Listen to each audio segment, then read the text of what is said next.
Hello दोस्तों, आज मैं आपके सामने लाई हूँ मूंग की धुली हुई दाल के बहुत ही टेस्टी लड्डू। इसके लिए हमने ये 1 कटोरी मूंग की धुली हुई दाल ली है। आप देख सकते हैं ये मूंग की धुली हुई दाल है, छोटी छोटी। और ये 1 कटोरी हमने दूध लिया है और इसमें हमने 3 बड़े चम्मच मलाई भी ली है। और इसी कटोरी से हमने 1 कटोरी शक्कर ली है। इसको भी हम मिक्सी में पीस के इसका पाउडर बना लेंगे। फ्लेवर के लिए हमने इलायची पाउडर लिया है और ये हमने घी लिया है हमारे लड्डू बनाने के लिए। और ये हमने कुछ ड्राई फ्रूट्स लिए हैं जिनको इस तरह से हमने छोटे टुकड़ों में काट लिया है। और ये 1 चम्मच हमने खसखस ली है। तो सबसे पहले दाल को हमें आधा घंटे तक पानी में भिगोकर रखना है। तो हमने पहले से ही आधा घंटे तक दाल को पानी में भिगोकर रखा हुआ था। तो इस तरह से 1 कटोरी दाल आप देखेंगे कि आधा घंटा फूलने के बाद इसकी क्वांटिटी जो है वो कितनी बढ़ गई है। तो अभी हम इसको 3-4 बार अच्छी तरह से पानी से वॉश कर लेते हैं। अभी इस तरह से दाल का सारा पानी हमने निकाल दिया है और इसका और अच्छे से पानी निकल जाए तो इसके लिए हमने ये एक छलनी ली है और छलनी के नीचे हमने एक बर्तन रखा हुआ है। तो इस तरह से दाल को हम इस छलनी में डाल देंगे ताकि इसका सारा पानी जो है वो अच्छे से निकल जाए। अभी दाल का सारा पानी हमने निकाल दिया है और गैस पर हमने एक फ्राई पैन रखा है। गैस का फ्लेम हमने ऑन कर दिया है। तो अब हम इसमें अभी 2 छोटी चम्मच घी डालेंगे। बहुत ही कम घी में आपके बहुत ही टेस्टी लड्डू बनके तैयार हो जाएंगे। तो इस तरह से भी 2 चम्मच घी हमने डाल दिया है। और अब जो हमने ये दाल ली है इसको भी हम इसमें डाल देंगे और एकदम मीडियम आंच पर हम इसे हल्का गुलाबी होने तक इसको पहले भून लेंगे। आँच हमें मीडियम ही रखनी है और मीडियम आंच पर ही हमें इसको भूनना है। जितनी अच्छी दाल भून के हमारी तैयार होगी उतने ही टेस्टी लड्डू हमें खाने में लगेंगे। तो इस तरह से मीडियम आंच पर हम इसे भून लेते हैं। अभी इस तरह से मीडियम आंच पर सेकते सेकते मुझे पूरे 10 मिनट हो गए हैं। और आप देख सकते हैं कि इसका जो पानी है अब वो इसमें बिल्कुल भी नहीं दिख रहा है। दाल हमारी धीरे धीरे अलग अलग हो रही है। इसी तरह से इसको अभी हम 10 मिनट तक और सेकेंगे। तो टोटल 20 मिनट हमें इसको सेकना है ताकि दाल में बिल्कुल भी कच्चापन ना लगे और दाल हमारी अच्छी तरह से सिक जाए। तो इस तरह से भी हम इसको चलाते हुए एकदम मीडियम आंच पर 10 मिनट तक और सेकेंगे।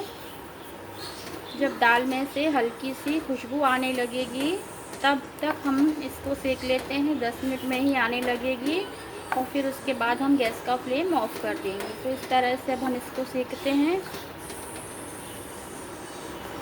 अभी टोटल 20 मिनट हो गए हैं। आप देख सकते हैं कि दाल हमारी एकदम अलग अलग होने लगी है। इसमें बिल्कुल भी पानी नहीं है अब और ये अच्छी तरह से सिक गई है। तो अब हम इसको निकाल लेते हैं और इसको हम मिक्सर ग्राइंडर में डालकर हल्का दरदरा पीस लेते हैं। अभी दाल को हमने जार में ट्रांसफ़र कर लिया है और अब हम इसे बिना कुछ पानी या फिर दूध कुछ भी नहीं डालेंगे और इसी तरह हम इसको हल्का गर्म में पीस लेंगे तो ये अच्छी तरह से पिस जाएगी। अभी इस तरह से दाल को हमने पीस लिया है। आप देख सकते हैं कि बहुत ज़्यादा बारीक हमने इसको नहीं पीसा है क्योंकि बहुत ज़्यादा बारीक हो जाएगी तो इसके लड्डू खाने में अच्छे नहीं लगेंगे। तो इस तरह से हमने इसको हल्का दरदरा ही रखा है। अब हमने वापस से गैस पर फ्राई पैन रखा हुआ है और अब हम इसमें 5 से 6 चम्मच घी डालेंगे।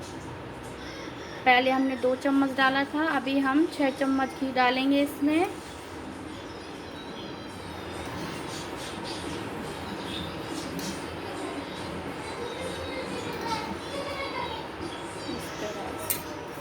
और अब हम इसमें ये जो हमने दाल पीसी है इसको इसमें डाल देंगे और इसको वापस से हमें सेकना है। अब इस तरह से दाल के जो हमने ये पाउडर बना लिया है, इसको पीस लिया है, तो इसको अब हमें 20 मिनट तक वापस से मीडियम आंच पर सेकना है। तभी हमारा जो ये दाल का बैटर है लड्डू बनाने की, जो हम लड्डू बनाएंगे उसमें अच्छा टेस्ट आए, तो इसके लिए हमने 20 मिनट इसको पहले सेका है और 20 मिनट तक अभी हम इसको वापस से सेकेंगे। तभी इसमें जो टेस्ट है वो बहुत अच्छी तरह से आएगा। अभी दाल हमारी सूखी सूखी लग रही है तो हम इसमें 4 चम्मच घी और डाल देते हैं। घी आप अपने इच्छा के अनुसार, अगर आपको ज़्यादा घी डालना है तो आप ज़्यादा घी भी इसमें डाल सकते हैं।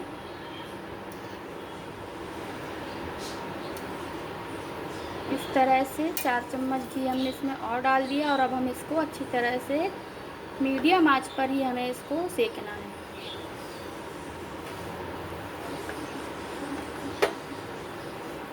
अभी दाल को सेकते सेकते पूरे 20 से 22 मिनट हो गए हैं और इसमें से बहुत ही अच्छी खुशबू आ रही है। अगर आप पहली बार लड्डू बनाते हैं और आपको समझ में नहीं आता है कि ये कच्ची है कि सिक गई है, तो सबसे अच्छा और बेस्ट उपाय है कि आप हल्का सा इसको चख लें। अगर आपको खाने में कच्चेपन का टेस्ट आता है तो आप इसे 2-4 मिनट तक और सेक लें। तो इससे क्या होगा कि आपके जो लड्डू हैं वो बहुत ही टेस्टी बनके तैयार होंगे और बिल्कुल भी खाने में कच्चे नहीं लगेंगे। तो अब हम इसमें जो हमने 1 कटोरी दूध लिया है वो डाल देते हैं मलाई के साथ में इस तरह से। और ये जो हमने खसखस ली है ये भी हम इसमें डाल देते हैं, तो ये अच्छी तरह से मिक्स हो जाएगी और साथ में पिस भी जाएगी। अब दूध और खसखस को हम इस तरह से इसमें मिक्स कर लेते हैं। इससे हमारे लड्डू का टेस्ट बढ़ जाएगा, खाने में बहुत ही टेस्टी लगेंगे और दानेदार बन के तैयार होंगे। अभी इस तरह से दूध को इसमें अच्छी तरह से मैश करते हुए हम इसको 4-5 मिनट तक और पकाएंगे ताकि दूध इसमें अच्छी तरह से मिक्स हो जाए और हमारे जो लड्डू हैं वो 15-20 दिन तक हम स्टोर करके रख सकें। तो दूध डालने के बाद हम इस तरह से इसको 5 मिनट तक मिक्स करते हुए पकाना ही है। इस तरह से हम इसको पका लेते हैं, मीडियम आंच पे ही पकाना है।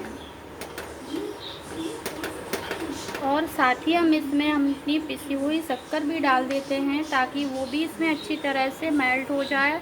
तो ये शक्कर और इसको हमने अच्छी तरह से मिक्सी में पीस लिया है और शक्कर आप अपने टेस्ट के अनुसार कम या ज़्यादा डाल सकते हैं। अभी हम इसमें थोड़ी शक्कर डालते हैं, उसके बाद ही हम इसमें और ज़्यादा शक्कर ऐड करेंगे। टेस्ट के अनुसार ही हम इसमें शक्कर डालेंगे। तो इस तरह से हम इसको भी मिक्स कर देते हैं।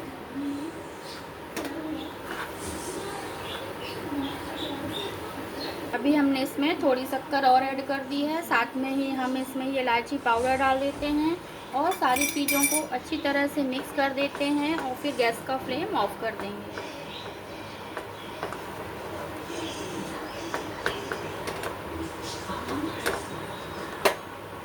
अभी इस तरह से गैस का फ्लेम ऑफ कर दिया हमने और इसको गैस से नीचे रख लिया और इसमें ये ड्राई फ्रूट्स भी मिला दिए हैं। अब हम सारी चीज़ों को इसमें मिक्स कर लेते हैं और इसको इस तरह के बर्तन में हम ट्रांसफ़र कर लेंगे, क्योंकि ये जल्दी से अगर ठंडा होगा तो हमारे लड्डू नहीं बनेंगे। तो इस तरह से हम इसको इसमें डाल देंगे मिक्स करते हुए, तो ये इसमें हल्का सा गर्म रहेगा और लड्डू बनाने में हमें कोई दिक्कत नहीं होगी। तो हम सारे ड्राई फ्रूट्स को इसमें मिक्स करके और जल्दी से इसमें डाल देते हैं। अभी इस तरह से हमने इसको ट्रांसफ़र कर लिया है और अभी ये हल्का गरम है। हल्के गरम में ही आपको लड्डू बांधने हैं। तो अभी इस तरह से हम इसको थोड़ा थोड़ा लेंगे और आप से अगर एक हाथ से लड्डू बनते हैं तो एक हाथ से, वरना आप दोनों हाथ की मदद से इनको इस तरह से गोल गोल शेप में बना सकते हैं। और लड्डू भी बहुत ही आसानी से बन रहे हैं। आप देख सकते हैं कि कितना इसमें मॉइस्चर है हमारे लड्डुओं में, तो ये बहुत ही आसानी से बन रहे हैं। तो अब हम जल्दी से इनको इस तरह से गोल गोल शेप में बना के एक प्लेट में रख लेते हैं।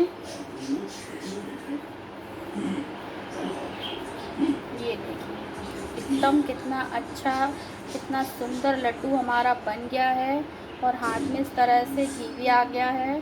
तो अब इस तरह से ही हम अपने सारे लड्डू बना लेते हैं। लड्डू की साइज़ आप अपने अनुसार छोटा या बड़ा जैसे भी आपको पसंद हो आप बना सकते हैं।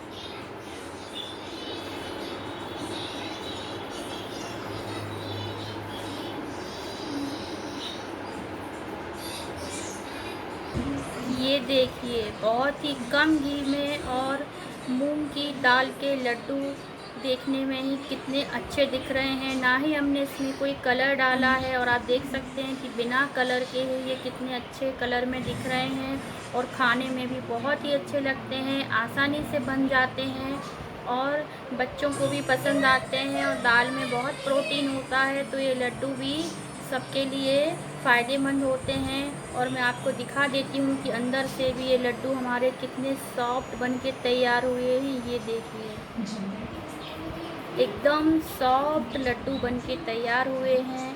अगर आपको मेरे ये लड्डू की रेसिपी पसंद आए तो प्लीज़ मेरे चैनल को लाइक करें, सब्सक्राइब करें, और अगर आपको ये रेसिपी पसंद आती है तो अपने फ्रेंड्स के साथ इसे शेयर करें और मेरे चैनल को सब्सक्राइब करें। धन्यवाद।